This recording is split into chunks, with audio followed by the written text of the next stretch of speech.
Responses to literature come in many forms. You can share reactions with friends or write a formal response. Literary agent Teresa Park responds through conversations and editorial letters. It's her job to select manuscripts and to decide which are publishable. It has to be something that resonates inside you, and I think it's the same way about wanting to review a book or wanting to write a report on a book or something like that. It has to be something that evokes a really strong response in you.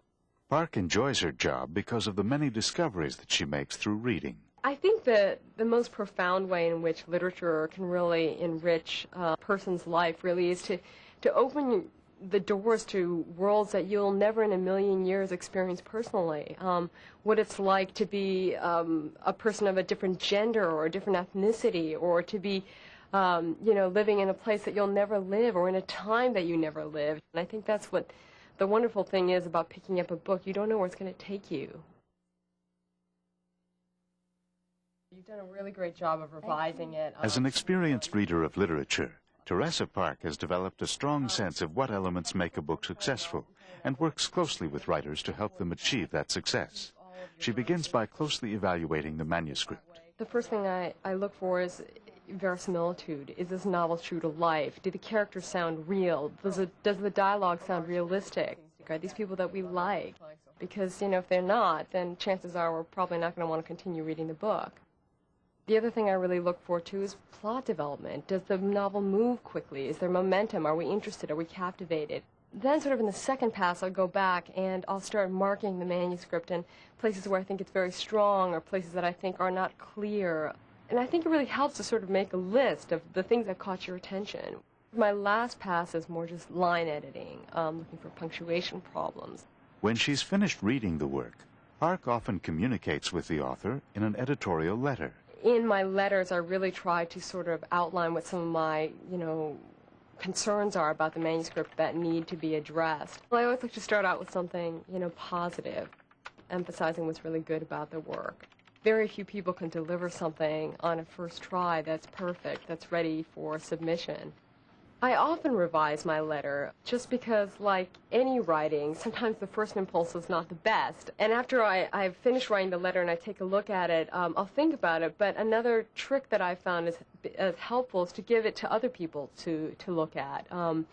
I often find that the outside reader sees things or hears things in the letter that I don't, because I'm so close to it. It takes great patience to revise a book so that it's polished enough to be submitted to publishers.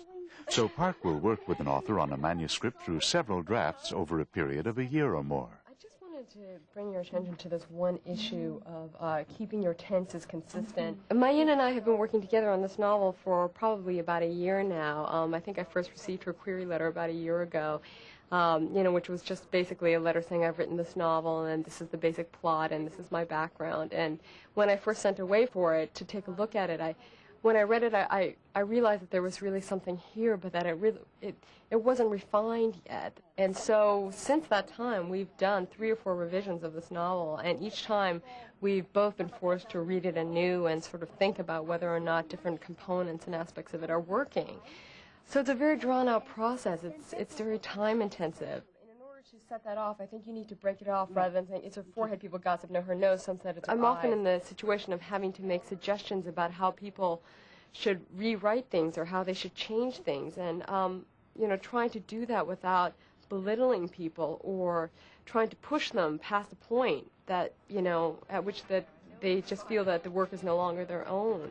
It really differs from person to person. It's like a dance. And I think if you ever work on a collaborative project with another writer, or you end up, having to critique somebody else's piece in a class, somebody that you know, that you'll encounter some of these issues.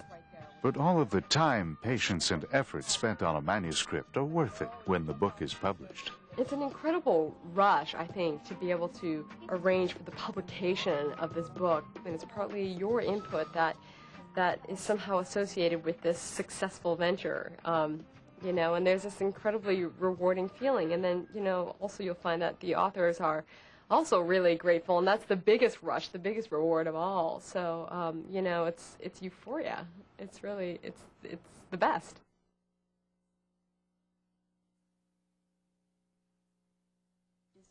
It's really important to be as specific about your criticism as possible.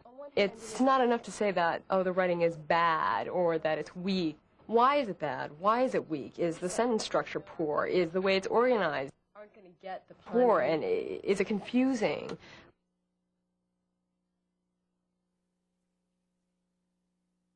It's important that you start out with something that captures your interest immediately. The reader has to be picked up and held and their attention really retained from the get-go. You can't expect somebody to stay interested for 50, 100 pages before things really start moving. If you start out with a bang, if you start with something that's controversial that really draws you in, you'll really have that reader in the palm of your hand.